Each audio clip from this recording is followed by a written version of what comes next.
Good morning all of you, how are you? कैसे हैं आप सब? आई होप कि आप सब घर पे अच्छे होंगे, स्वस्थ होंगे और अपनी जो स्टडी है उसको अच्छे से कंटिन्यू कर रहे होंगे। तो सर्वप्रथम हम सरस्वती माँ को याद करते हुए अपनी क्लास को स्टार्ट कर रहे हैं। या देवी सर्वभूतेषु शक्तिरूपेण संस्थिता नमस्तस्यै नमस्तस्यै नमस्तस्यै नमो नमः। ओम। जी हाँ, तो आप सब, मुझे उम्मीद है कि बड़ी अच्छी तरह आपको टेंस क्लियर हुए होंगे। उसके बाद उस टेंस में जब हमने 12 फॉर्म ऑफ टेंस, एक तरह से फॉर्म ऑफ और उसके साथ साथ एक्शन ऑफ, आप देखो कि सीक्वेंस देखो कि एक कार्य को किस तरह से हम एक्सप्रेस कर सकते हैं। तो उसमें विभिन्न 4 तरीके, और हमने थोड़ा सा इसमें शॉर्ट तरीका ये अपनाया था कि हम ऐसे बात करेंगे कि मान लो टेंस हैं, उसके 3 बेटे और उनके 4 1 के पुत्र हैं। और वो आपको इसलिए बताया गया था ताकि आप कंफ्यूज ना, और आप क्या करते हो, आप लगातार रटते हो present indefinite tense, present continuous tense, present perfect tense, present continuous tense, फिर आप क्या कहोगे past indefinite, past continuous, past perfect, बल्कि चीज़ पीछे वाली सेम है। और सेम का मतलब क्या है, उसका कंसेप्ट सेम है कि लगभग 4 फॉर्म में जो एक्शन है वो लगभग उसकी दशा, उसकी सिचुएशन 4 फॉर्म में रह सकती है। कैसे? या वो कार्य रूटीन में हो रहा है, नंबर 1 सिचुएशन, वो डेली हैबिट में शामिल है, रूटीन में हो रहा है, ठीक है। नंबर 2, वह कार्य लगातार चल रहा है। नंबर 3, वह कार्य पूरा हो चुका है। और नंबर 4, वह कार्य पूरा होने के साथ साथ आगे भी निरंतरता में विद्यमान है। अब इन चारों ही दशाओं में को हम प्रेजेंट में कैसे देखते हैं, पास्ट में कैसे देखते हैं, फ्यूचर में कैसे देखते हैं, वो बात हमने बड़े अच्छे तरीके से कर ली। अब वो तो हो गई टेंस की बात। और जो टेंस है वो डायरेक्ट किस पे प्रभाव डालता है? टेंस डालता है डायरेक्ट वर्ब की फॉर्म पे प्रभाव। जैसे मैं आपको एक छोटा सा ही हम सेंटेंस लेके चलते हैं, वह जाता है, मैं आपको सीधी इंग्लिश ही लिखूंगी, ही गोज। अब आप सबको जिसने क्लास अच्छे से ईमानदारी से अटेंड की है ना, वह जाता है कहते ही उसके दिमाग में आ गया होगा ही गोज। और वर्ब की यहाँ पे 5th फॉर्म, इसको आगे अब हम 2B फॉर्म में पढ़ेंगे, ये वर्ब की 5th फॉर्म डिनोट होती है भाई। तो ये क्यों आया एस या एस, ये आपको जिस बच्चे ने अच्छे से क्लास लगाई है उसको पता होगा, ठीक है। अब दूसरा वाक्य बनाते हैं, वह जा रहा है, ही। अब ही क्या एक वचन है, एक वचन में 2B की कौन सी फॉर्म आज हम रूल पढ़ेंगे, इज का प्रयोग आगा, ही इज। अब गोइंग, अब यहाँ वर्ब की कौन सी फॉर्म लग गई, आप नोट करते रहना, 4th। अब वह जा चुका है, ही हैज गॉन। अब यहाँ वर्ब की कौन सी लग गई, 3rd फॉर्म। और वह 2 घंटे से जा रहा होगा, ही हैज बीन गोइंग। अब यहाँ सिंस या 4 लगेगा, अनिश्चित है तो 4 लगेगा, he has been going for 2 hours।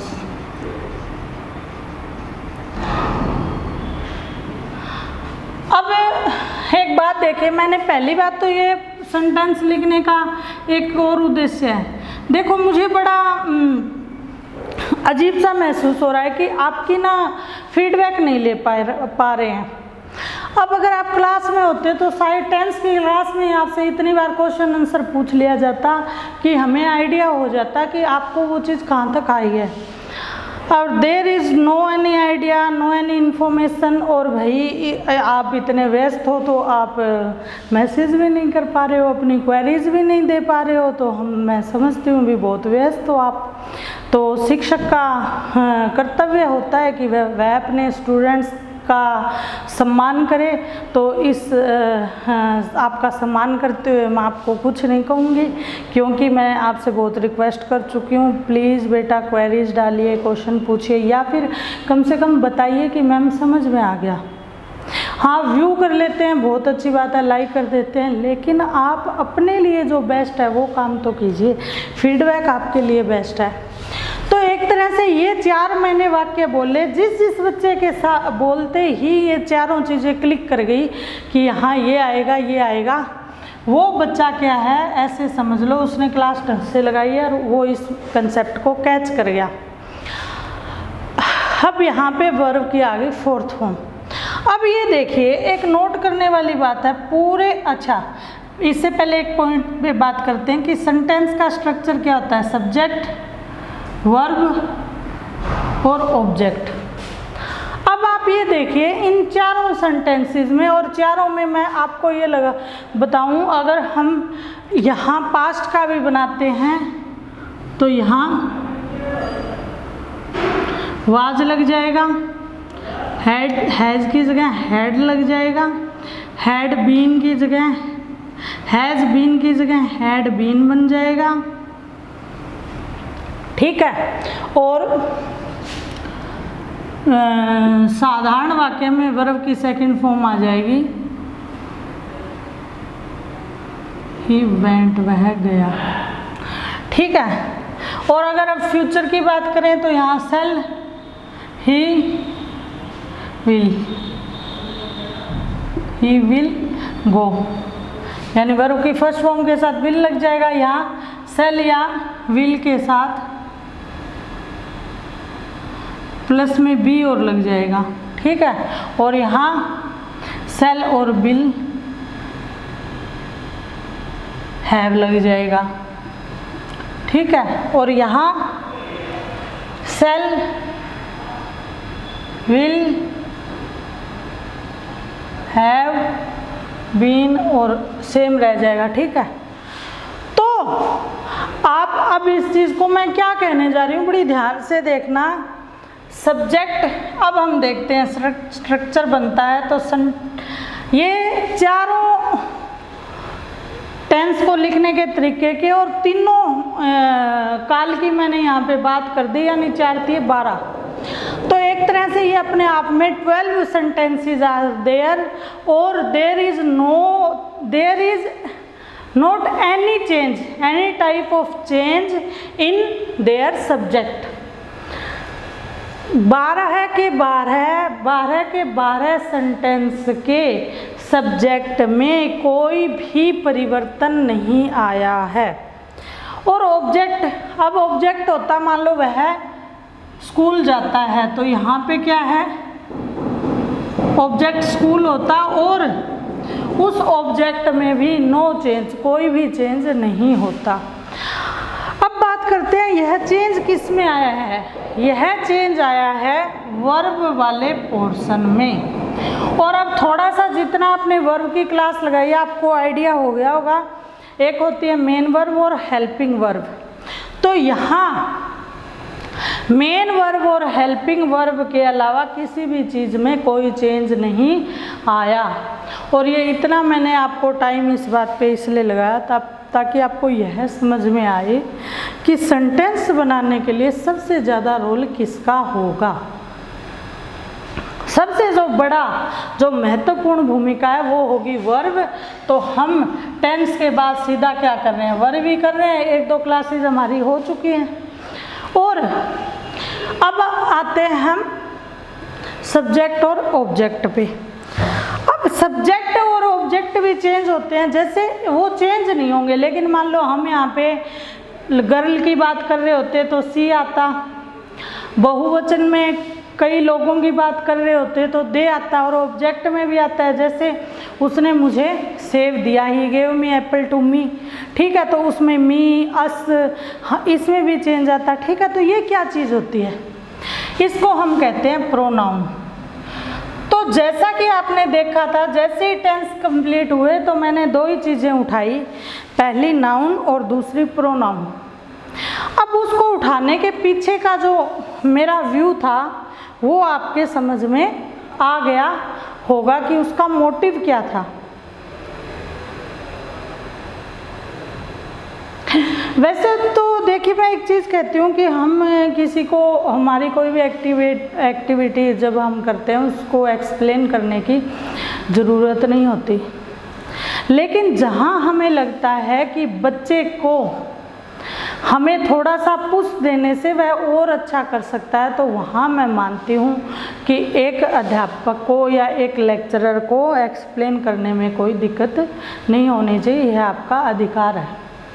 आपके मन में सवाल आते होंगे कि मैम ने ना प्रोनाउन और वर्ब पे इतना जोर क्यों दिया, हमें सीधा एक्टिव पैसिव वॉइस नहीं सिखाए, डायरेक्ट इनडायरेक्ट नहीं सिखाए।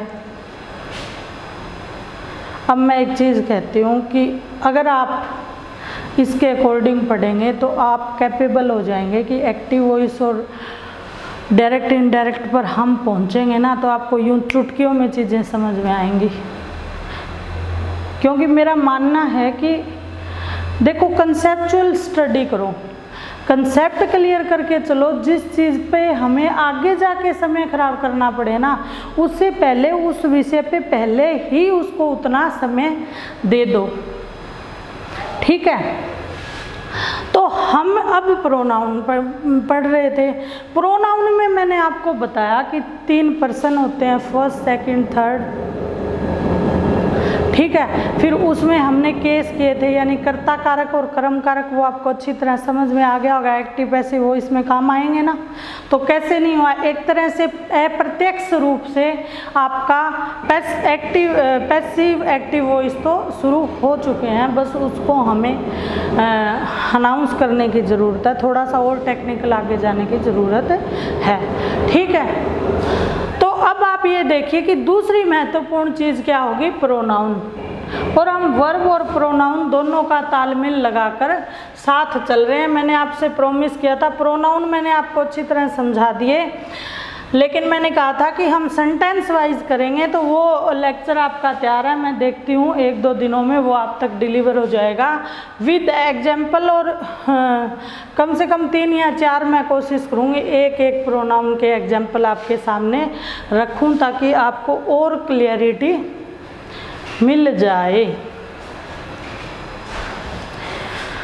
तो अब देखिए, हम आते हैं वर्ब की फॉर्म पे। वर्ब के बारे में भी हमने क्या पढ़ा था कि वर्ब का सिंपल सा मतलब क्या है, एन एक्शन। जहाँ पर आपको लगे कि किसी भी कार्य के होने की बात की जा रही है, वो कार्य घटित हुआ है या हो रहा है, वहाँ आप समझ लेना कि वर्ब का काम है, ठीक है। वर्ब की 5 फॉर्म चलती है, वो हम आगे करेंगे। उससे पहले हमने वर्ब के पार्ट किए थे कि लगभग 2 पार्ट में वर्ब को हमने बांटा था, ठीक है। मेन वर्ब और axillary verb, helping verb. Main verb को फिर हमने 2 पार्ट में सकर्मक, अकर्मक, ट्रांजिटिव, इंट्रांजिटिव, वो मेरे को लग रहा है मैंने आपको बहुत अच्छे तरीके से क्लियर करवा दिया था। एक ही वर्ब ट्रांजिटिव भी हो सकती है, इंट्रांजिटिव भी हो सकती है, वो भी मैंने आपको बता दिया था कैसे। अब हम फिर आए थे एक्सिलरी वर्ब में, तो उसके भी क्या होते हैं, 2 पार्ट होते हैं, मोडाल वर्ब हो गया और हेल्पिंग वर्ब हो गया। तो हेल्पिंग वर्ब में जैसे बी, टू बी जो फॉर्म होती है, उसके बारे में आप बात कर रहे हैं। तो अब इसमें कुछ रूल होंगे, लेकिन पर उससे पहले मैं चाहती हूँ कि हम ये समझ लें कि टू बी की फॉर्म वर्ब ये होती कौन कौन सी है। इसमें 8 वर्ब आती है, और इस पे बार बार जोर दिया जा रहा है, क्योंकि यहीं पे हम मिस्टेक करते करते हैं। और यहीं सबसे ज़्यादा जो question, type of question, nature of question, जहाँ मान लो एग्जामिनर है वो एक ट्रिक पुट करता है कि हाँ यहाँ एक जाल बिछाता है और उस जाल में जिस बच्चे ने बारीकी से नहीं पढ़ा वो क्या जाता है, ट्रैप हो जाता है, फंस जाता है। ठीक है, तो वो ट्रैप आपका यहीं डलता है। इन 3 सेंटेंस शब्दों में, वर्ड्स में आपके ट्रैप डलता है। तो देखिए वो क्या क्या है। टू बी की फॉर्म में आपको सबको बताया भी गया है, इज, एम, आर। पहले तो मैंने सोचा था कि मैं आपको एक चार्ट के रूप में शॉर्टली करवा दूंगी, लेकिन अब मैंने सोचा है कि आपको मैं इस पे थोड़ा टाइम देके और स्पेसिफिकली बताऊं कि इज का यूज क्या है। क्योंकि मैंने आपके सामने एक सेंटेंस रखा था कि वह कुत्ता है और वह जाता है। अब वह कुत्ता है, यह क्या हम इसको प्रेजेंट इंडेफिनिट टेंस कह सकते हैं? ठीक है, अगर नहीं कह सकते तो क्यों नहीं। और इज तो आपको मैंने बताया था कि हम कंटिन्यूअस टेंस में यूज करते हैं, और मैं कहूँ दिस इज डॉग, ये इंग्लिश बताऊँ तो आप कंफ्यूज होगे कि मैम यहाँ इज का प्रयोग कैसे आ गया। और इज का अगर प्रयोग आ गया तो यहाँ वर्ब की 4th फॉर्म क्यों नहीं आई? ये सवाल तो उठते होंगे ना मन में, उठते हैं तभी कुछ बात बनेगी, क्योंकि अगर नहीं उठते तो फिर मामला गड़बड़ है। फिर आप चेक योर सेल्फ, और योर सेल्फ मैंने यूज़ किया, इसका मतलब योर सेल्फ कौन सा प्रोनाउन है, ये मैं आपके लिए क्वेश्चन छोड़ रही हूँ। आप इस क्वेश्चन का आंसर मुझे मैसेज में बताएंगे, यदि आपके पास समय और नेट मूवी और गेम खेलने के बाद बचे तो। ठीक है, तो इस तरह से हम बात करते हैं। और ये तो होगी प्रेजेंट की फॉर्म। इतना तो आपको अब मुझे लग रहा है कि रट गया होगा, और नहीं रटा तो भाई ध्यान दो, मेहनत करो, ये मेहनत करने के दिन हैं। अब अगर आप मेहनत करोगे तो पूरी लाइफ आराम से खाओगे। और वैसे ये एक भाषण ही हो गया, क्योंकि मुझे भी पता है उस उम्र में नहीं समझ में आता है जो आपकी एज है। हमें भी तो नहीं समझ में आया था ना। यूनिवर्सिटी थी, कितना बढ़िया कैंपस था, अच्छा पूरा 24 आवर्स थे, कमाने की टेंशन नहीं थी, कोई भी टेंशन नहीं थी। लेकिन वो ना, वो चीज़ें एक साइकोलॉजिकली हम बात करते हैं कई बार क्लासेस में, उसके बहुत एस्पेक्ट होते हैं। और मुझे ये लगता है कि कहीं ना कहीं, चलो नई एजुकेशन पॉलिसी आई है, कुछ चीज़ें चेंज हुई है, मुझे ये लगता है कि बच्चे का जो EQ है, यानी इमोशनल क्वोशेंट है, उसका भी एक टीचर को इतना ही ज़्यादा ध्यान देना चाहिए। लेकिन हम फोकस करते हैं IQ लेवल पे। तो देखो आपको मैं कई बार, हाँ आज थोड़ा अंदर का टीचर जागा हुआ है, तो मैं फिर कहूँगी आज हम थोड़ा इसकी टीचिंग एप्टीट्यूड की बात कर लेते हैं। क्योंकि आप क्या है, you are going to be a teacher in future, आप टीचर बनने जा रहे हो फ्यूचर में। देखिए जो आपके पास बहुत छोटे बच्चे आएंगे, क्योंकि आप प्राइमरी विंग में जाने वाले हैं।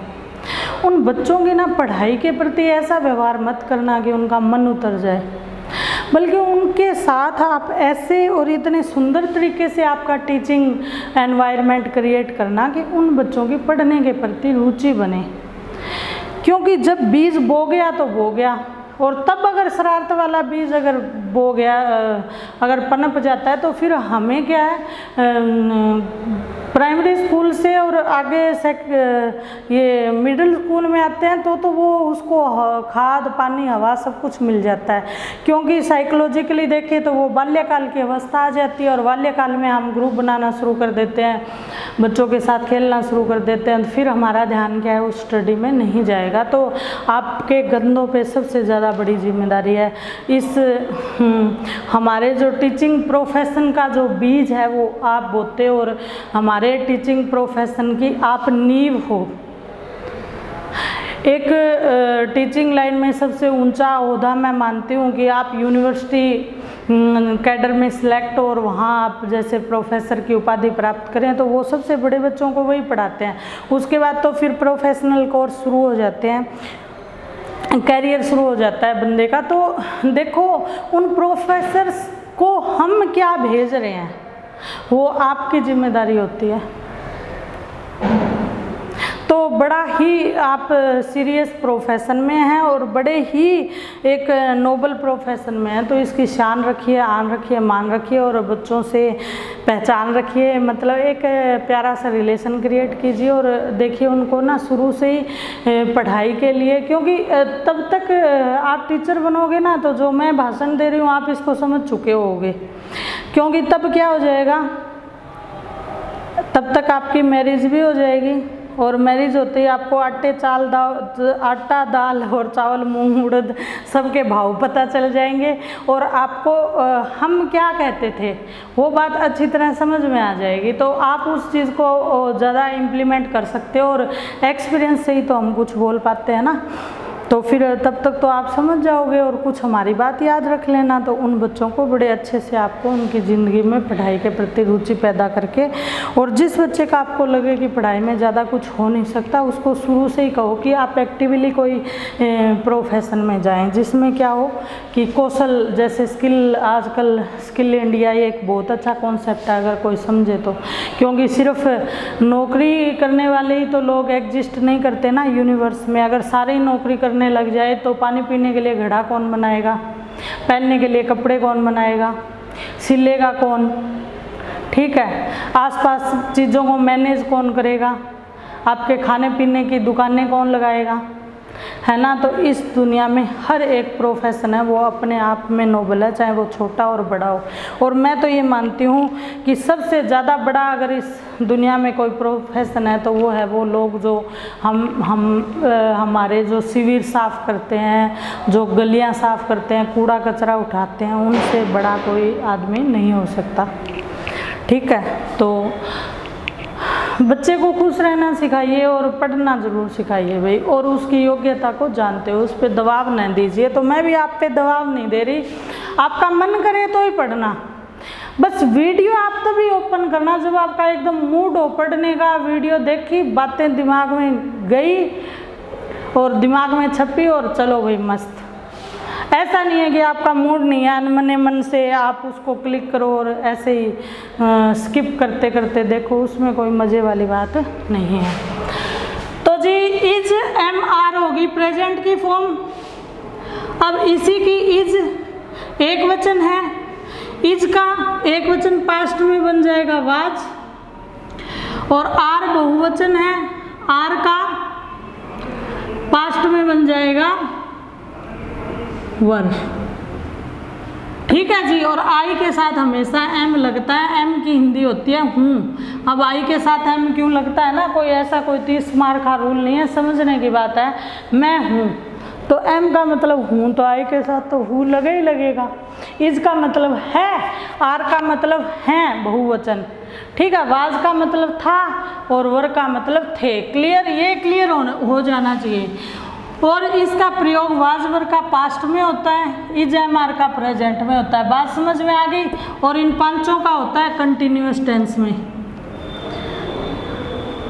और ये हेल्पिंग वर्ब है, ठीक है। इतनी बात आपके समझ में आ गई जी। हाँ, आगे बढ़ते हैं।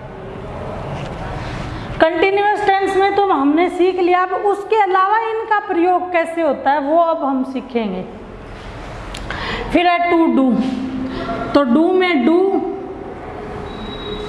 डज, डू का मतलब होता है करना, कोई भी काम करना, और डू और डज की पास्ट फॉर्म हो जाएगी डिड। ये पास्ट टेंस मुझे वैसे अच्छा बहुत लगता है, ये ना ज़्यादा से अपने साथ क्या कहेंगे उसको, ज़्यादा से अपने साथ लगड़ पेच नहीं रखता है। मातृभाषा अब तो देखो 5वीं तक लागू भी हो गई है, तो हम हिंदी, इंग्लिश, मातृभाषा, संस्कृत सबका मिश्रण बना के चलते हैं। एक ही प्लेटफॉर्म पे विभिन्न प्रकार की वैरायटी ऑफ लैंग्वेज, ठीक है, तो पढ़ते हैं। तो देखिए इसमें इतना बढ़िया है पास्ट में कि सिर्फ वाज एक वचन, वर्ब बहुवचन, डिड एक ही, चाहे कोई ईएस लगाने का पंगा नहीं है, कुछ नहीं है। मतलब बहुत प्यारा सा है, हैव का नहीं है, सिर्फ हेड लगेगा, है ना, बड़ा प्यारा सा टेंस है। और पास्ट इंसान का भी बहुत अच्छा होना चाहिए। अब इंसान का पास्ट अच्छा था, इसका मतलब कभी ना कभी उसका प्रेजेंट अच्छा था, और प्रेजेंट अच्छा होता है तो इसका मतलब फ्यूचर भी अच्छा होता है, तो ऑल इज वेल। तो जी डू, डज और डिड। अब डू और डज में क्या होगा, फिर प्रेजेंट में यूज होंगे, प्रेजेंट में यूज होंगे तो इसमें वर्ब की फर्स्ट फॉर्म लगेगी। टू बी में मैंने तो आपको बता ही दिया कंटिन्यूअस होगा तो वर्ब की फोर्थ फॉर्म लगेगी। और डिड क्या है, डिड के साथ भी वर्ब की फर्स्ट फॉर्म लगेगी, लेकिन इसका यूज पास्ट में होगा। और यहाँ से क्वेश्चन जरूर बनता है भाई, एक बार स्टेट में मेरे सामने भी मैंने ये क्वेश्चन फेस किया था। तो डिड के बाद हम भाग कर क्या, अब हमारा रट्टा चार्ट खोलते हैं दिमाग में, अच्छा पास्ट है, ठीक है जी, वर्ब की सेकंड फॉर्म आ जाएगी या थर्ड आ जाएगी या फोर्थ आ जाएगी। वर्ब की फर्स्ट फॉर्म हम क्या सोचते हैं कि बस प्रेजेंट का ही एकाधिकार है, उसको राइट्स मिले हुए हैं ना, ऐसा नहीं है, पेटेंट नहीं है। तो वर्ब की फर्स्ट फॉर्म डू फॉर्म में D1 तुम कैसे याद कर लो, वो तुम्हारी सिरदर्दी है, ठीक है। अब इसका वैसे तो यूज हमने देख लिया, इसके अलावा इसका क्या यूज होता है वो हम आगे देखेंगे। अब आते हैं टू हैव पे, तो इसमें क्या आता है, हैज, हैव, ये होता है पास रखने की सेंस में इसका जो यूज होता है ना। और हैड, अब देखिए जो ये हैड है ये आएगा पास्ट में, और मेनली ये क्या वर्ब की थर्ड फॉर्म अपने साथ लेते हैं, क्योंकि पास्ट परफेक्ट में क्या होता है, हैज, हैव, हैड का अलग अलग सेंटेंस टेंसेस में यूज होता है, प्रेजेंट, पास्ट, फ्यूचर, और वो अपने साथ वर्ब की थर्ड फॉर्म लेते हैं। तो मैंने वो फॉर्मूला पहले भी आपको बताया था, बिफोर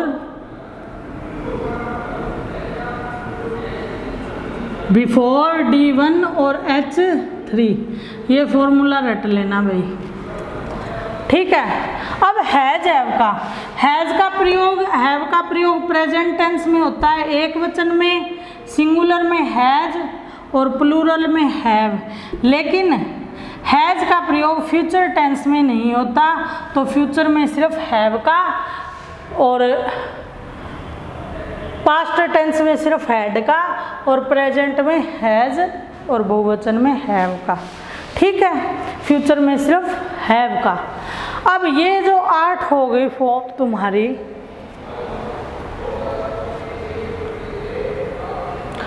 अब ये जो फॉर्म है आपकी, ये होती हैं टू बी फॉर्म। आपको इन चीज़ों का क्लियर हो गया होगा, और इनको हम क्या कहेंगे, हेल्पिंग वर्ब, सहायक क्रियाएं, ठीक है। मेन वर्ब के साथ इनका प्रयोग होता है, जो नोट लिखने लायक है, इनका प्रयोग कभी भी अकेले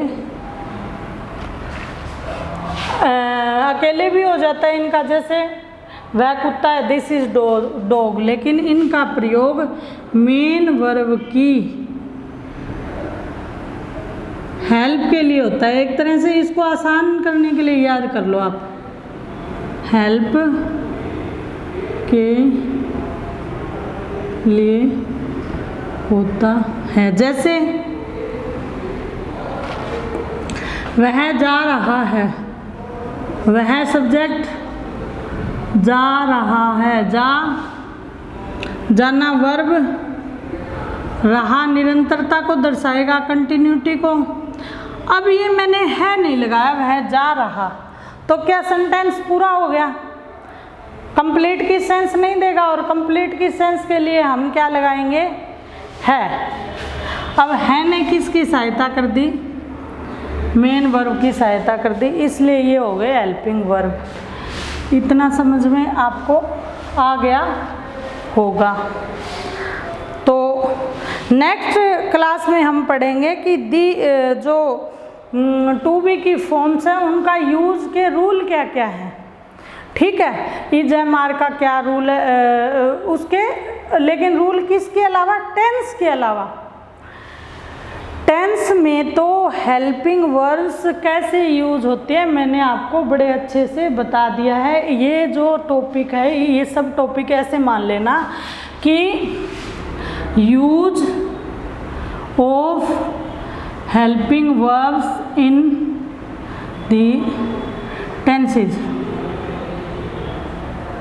ठीक है, टेंस में कैसे होगा? टेंस में आपको अच्छी तरह बता दिया कि इनका प्रयोग बी फॉर यानी is am are was verb का प्रयोग कंटिन्यूअस टेंस में होगा, इनके साथ वर्ब की फोर्थ फॉर्म लगेगी।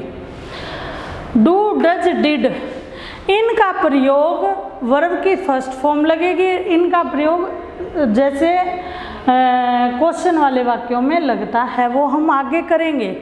हैज़ हैव हैड का प्रयोग उसमें टेंस में लगता है और वर्ब